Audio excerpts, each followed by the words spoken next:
Assalamualaikum warahmatullahi wabarakatuh. Kembali lagi dengan saya Nurul Hafidatul Sania dari kelas akuntansi 6 SIP 3. Di sini saya akan menjelaskan tentang teori packing order theory. Yang dimaksud dengan packing order theory ini berlawanan dengan trade-off theory. Packing order theory ini menganggap bahwa tidak ada tingkat cash holding yang optimal, tetapi kas memiliki peran sebagai penjaga antara laba, ditahan, dan kebutuhan investasi. Nah, kas akan tersedia ketika profit yang dihasilkan perusahaan melebihi kebutuhan investasinya. Ketika kas tersedia dalam jumlah yang berlebih dan perusahaan yakin akan profitabilitas investasi mereka, maka kelebihan kas akan dibayarkan kepada para pemegang saham dalam bentuk dividen. Nah, packing order teori ini mengemukakan bahwa adanya urutan sumber perusahaan berdasarkan teori ini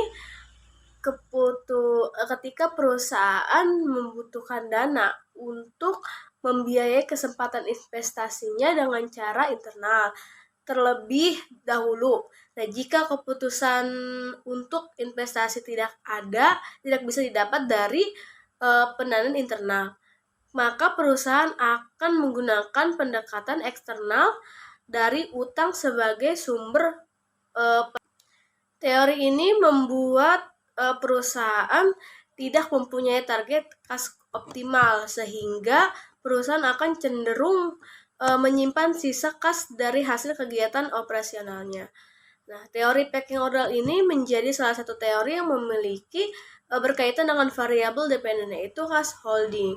Di dalam penelitian ini, karena packing order theory ini menjelaskan faktor penentu dalam menahan kas yang berkesimpulan bahwa tidak ada tingkat kas yang optimal, melainkan kas berperan sebagai penjaga laba, ditahan, dan untuk kebutuhan investasi. Kas akan tersedia ketika profit diperoleh perusahaan lebih besar dari kebutuhan investasinya.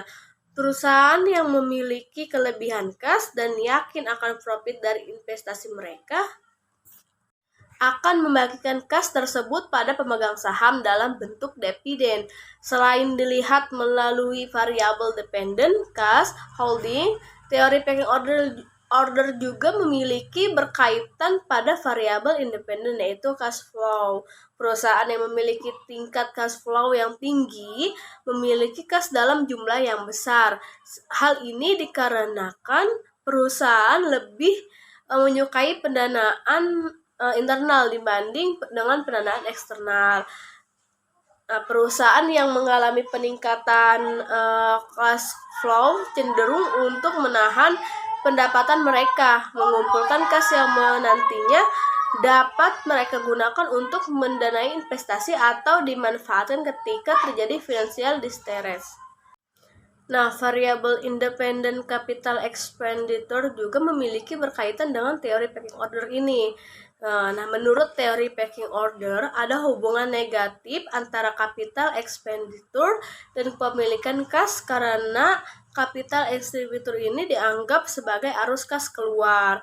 Karena perusahaan yang memiliki capital expenditure berkaitan dengan dana yang dikeluarkan capital expenditure memperoleh aset tetap. Nah, jika sebuah perusahaan berinvestasi dalam aset tetap, hal ini mengurangi posisi kasnya. Perusahaan dengan capital expenditure yang semakin rendah, maka kapasitas hutang perusahaan juga akan menjadi semakin rendah, sehingga perusahaan akan memiliki jumlah uang tunai yang lebih besar.